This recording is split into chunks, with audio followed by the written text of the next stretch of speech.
Do what thou will be the whole piece of law.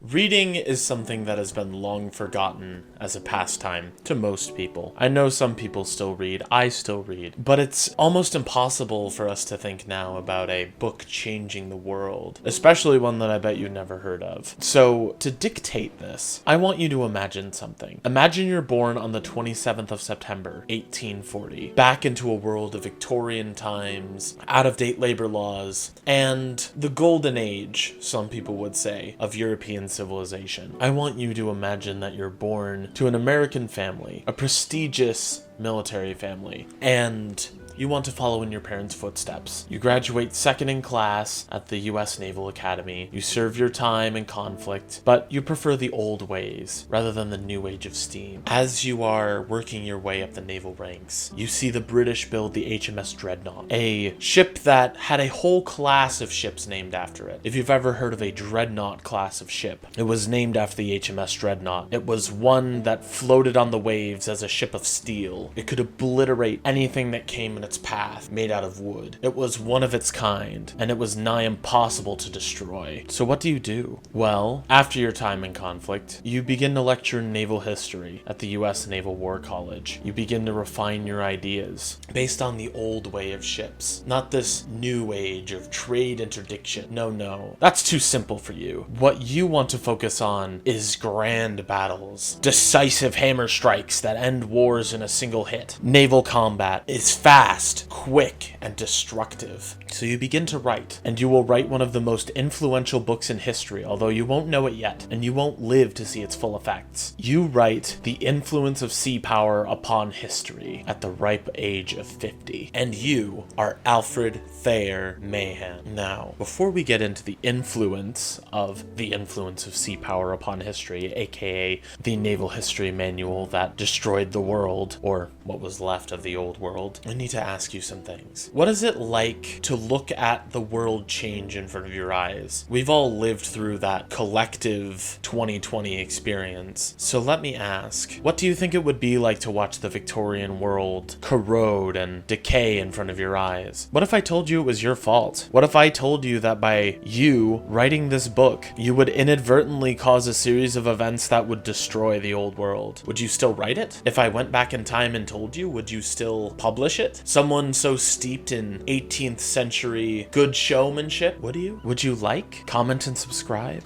I know Alfred Thayer Mahan would have never had to do that. It's all I ask. It helps me show these to other people. It helps me illuminate these topics I don't feel get enough attention, namely Francis E. Deck, but I like to alternate. It gets old doing it every week or so. But what is so influential about the influence of sea power upon history? Well, let me talk a little more gradually. Take you out of Alfred's shoes. He wrote a series of books, mainly focusing on naval power. He wrote The Influence of Sea Power Upon the French Revolution and Empire, Sea Power in Relation to the War of 1812, and to restate, I don't think it's stated enough how much this was an upset at the time. If you look at Navy doctrine throughout all of history, what do you see? It's, up until this point, the decisive battle, right? You get one battle, Trafalgar, or the Navy attacks shipping boats. You know, we hold up your ship and we tell you all to get up and then we sink it. That style. It was a lot of trade interdiction. And Mahan wrote this book that says nations impose their power via large warships rather than trade interdiction. This would become the idea of fleet in being. If you have a large fleet, and even if you don't use it, even if you can just threaten to use it, that is enough. It's one of the most important factors. That's why in games you can see strength based off of naval power in this area, like especially the Victoria series of games. Why do you think your colonial power is based around navy? It's the lingerings of this Mahan fleet and being idea. So what makes this book so influential? It doesn't matter how many people you influence, it just matters who. And the first person to pick up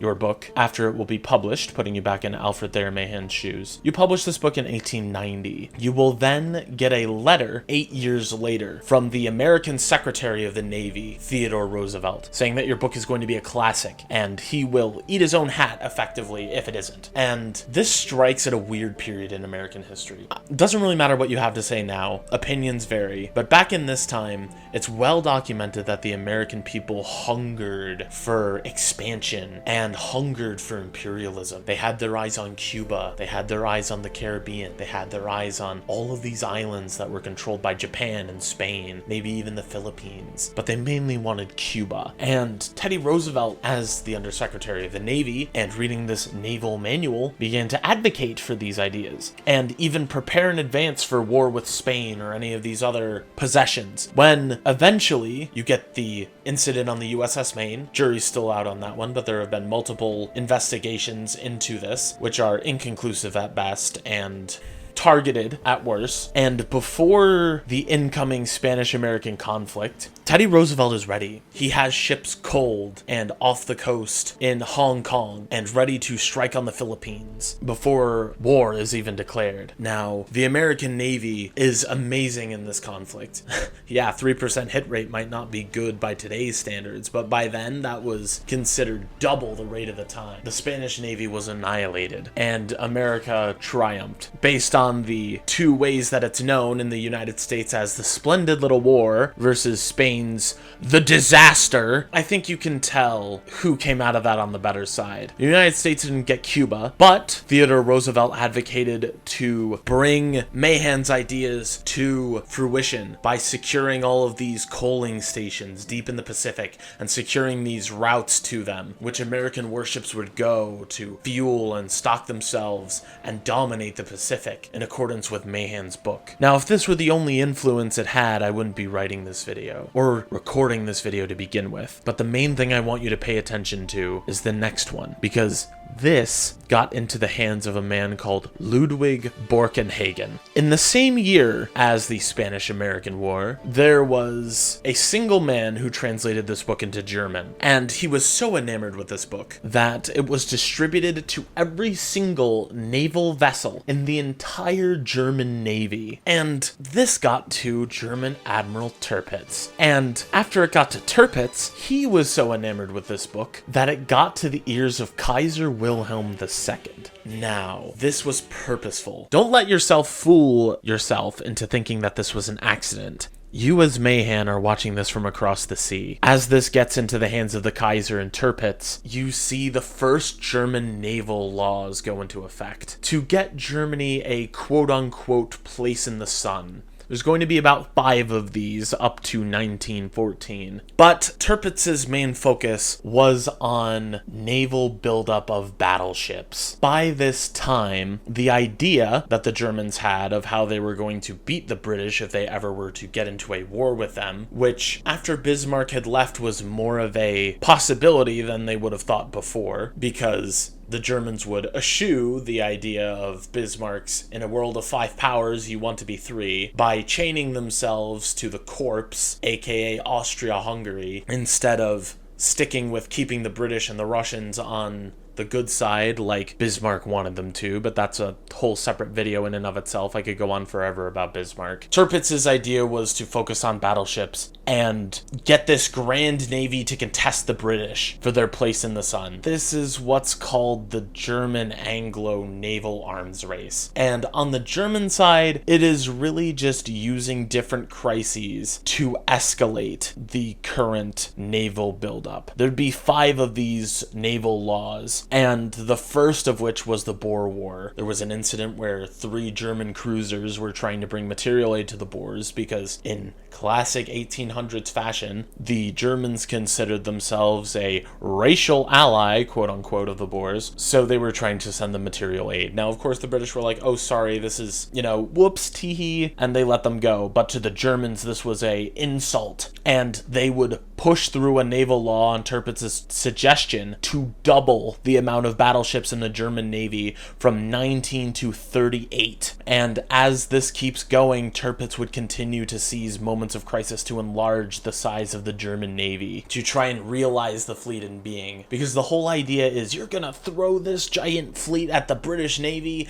and possibly cripple it forever and contest their sea powers so we can trade, because otherwise we're going to be, quite rightly, under a blockade because we don't have the naval dominance to contest them, quite rightly, as in he was seeing the future to some degree of what would happen, you know, turnip winter and all that. And this is where the prime minister, well, the Kaiser's minister of Germany, Theobald von Bethmann-Hollweg, ends the race to focus on military development abroad. Now, when I say abroad, this is to contest the Russians, because the Russians are also conducting a buildup of the armed forces in this time. And this, I don't want to say waste of money on the Navy, is not contiguous to growing the army at the same time. We are not to the military-industrial complex where it's just, we can't cut the budget, we just have to keep spending more. You have to actually pick and choose what you're going to spend on. So they eschew the Navy in terms of military buildup. Now, this doesn't appease the British at all, because the British have already had to alter their, first of all, Navy, because the Germans have the second most powerful Navy in the world now, and their policy is strictly, we need to have the Navy the size of the two second best navies combined. So they need to also up naval arms buildup and appease the Germans in this time. Now, this appeasement alienates the British. They feel scared and threatened by the Germans, and this is not contiguous for a good alliance system. Now, when the events that start World War I that we know now will begin to kick off, this will be the, well, not the final nail, but definitely one of the nails that is sealing Germany into her coffin, is this alienation of the British. And you, as Mahan, get to see all of this happen from across the sea. You get to see the first months of World War I and the shattering of that Victorian idea that you've strived so hard to preserve and to put into writing. What you reveled in, you get to see it dissolve in front of your eyes. But you are by far one of the most influential naval strategists to ever exist. Now let me ask you the same question. Would you still write that book if you knew it would destroy everything you admired? Something completely innocuous, getting into the minds of the right people, is able to unravel an entire century of ideas and economics, socio-political ideas, unwritten contracts. All of these things dissolve before a storm of steel, poison gas, and the atrocities of the First World War. Although you'll only see the first months, you'll never know how it ends. But in a way, that leads to the 20-year armistice at the end of the First World War into the rise of the Second, where we get to the Cold War and the modern power politics angle. In some way, you can kind of view Mahan as someone who is an underlying cause of it all. Think if he had never written that book, would the United States have colonized the Philippines? Gotten all those islands? Maybe they would have taken Cuba instead. Think about if it never got into the hands of the Kaiser or Tirpitz, or at the most root cause, Ludwig